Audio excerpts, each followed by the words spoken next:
हुजूर अभी तक कोई उधर से आवेदन नहीं आया है, मैं इसको दिखवा लेता हूँ। हाँ, गया जी का तिलकुट फेमस तो है।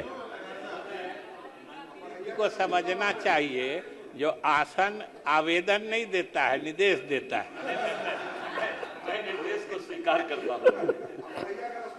महोदय, ये बरहिया का रसगुल्ला और बार का लखुभिया लाई दोनों खाते हैं, लेकिन उसका प्रयास नहीं कर पाते हैं।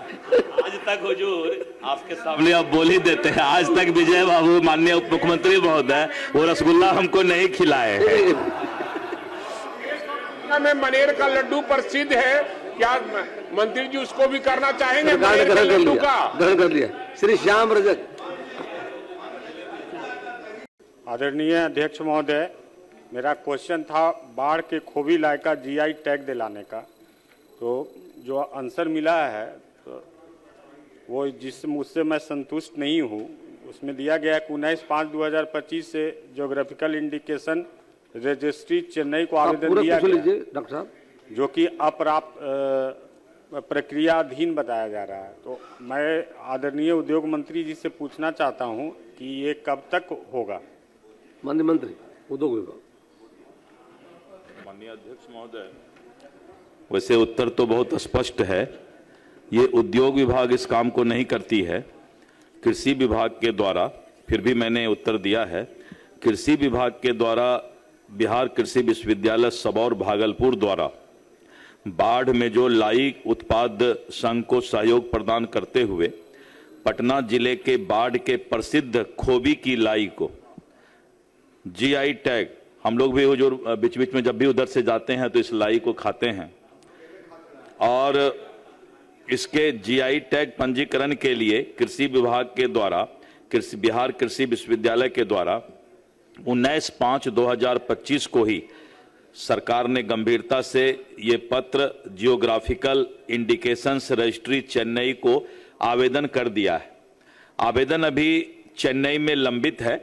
हम लोग इसका फिर से कृषि विभाग को अनुरोध करते हैं कि पुनः एक स्मार पत्र वहां भेज दें, लेकिन जैसे ही वहां से चेन्नई से रिपोर्ट आएगा तो उसके बाद जीआई टैग के लिए जो है उद्योग संवर्धन और अतिरिक्त व्यापार विभाग DPIIT के अंतर्गत जियोग्राफिकल इंडिकेशन रजिस्ट्री चेन्नई के द्वारा भौगोलिक संकेतक के तहत प्रदान किया जाएगा।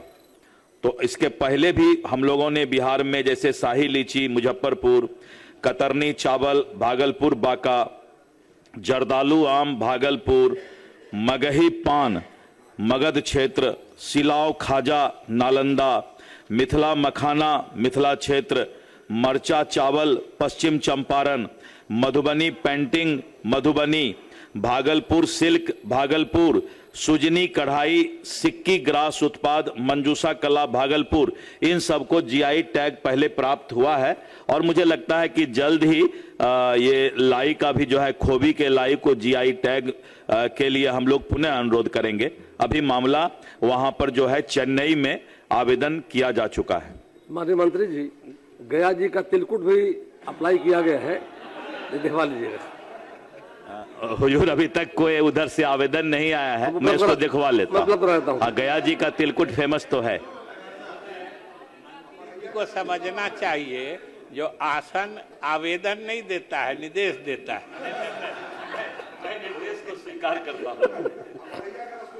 महोदय, ये बरहिया का रसगुल्ला और बार का लखुभिया लाई दोनों खाते हैं, लेकिन उसका प्रयास नहीं कर पाते हैं।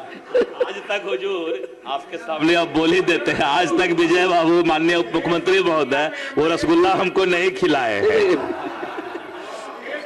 में मनेर का लड्डू प्रसिद्ध है, क्या मंत्री जी उसको भी करना चाहेंगे? ग्रहण कर लिया। श्री श्याम रजक।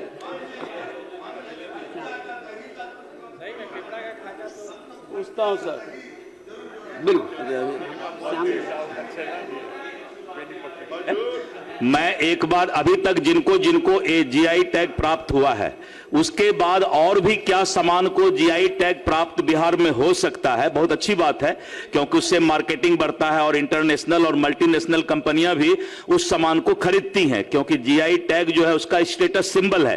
तो हम लोग पूरे बिहार का पता कर लेते हैं और सभी माननीय सदस्य चाहेंगे कि आपके भी क्षेत्र में, जैसे कि गोपालगंज में वहां पर वो पिरुकिया बनता है तो लड्डू मटर का लड्डू दही, हाँ, तो रस का वहां पर लिख के दे दीजिएगा, लिख के दे देंगे। तो अध्यक्ष महोदय, तो विधानसभा चलते सत्र में बसंत उत्सव होता है महोदय, तो जहां जहां की विशेषता और विशिष्टता है उसका एक प्रदर्शनी भी हो जाए महोदय। करवा दो श्री श्याम रजक पूछता हूं सर।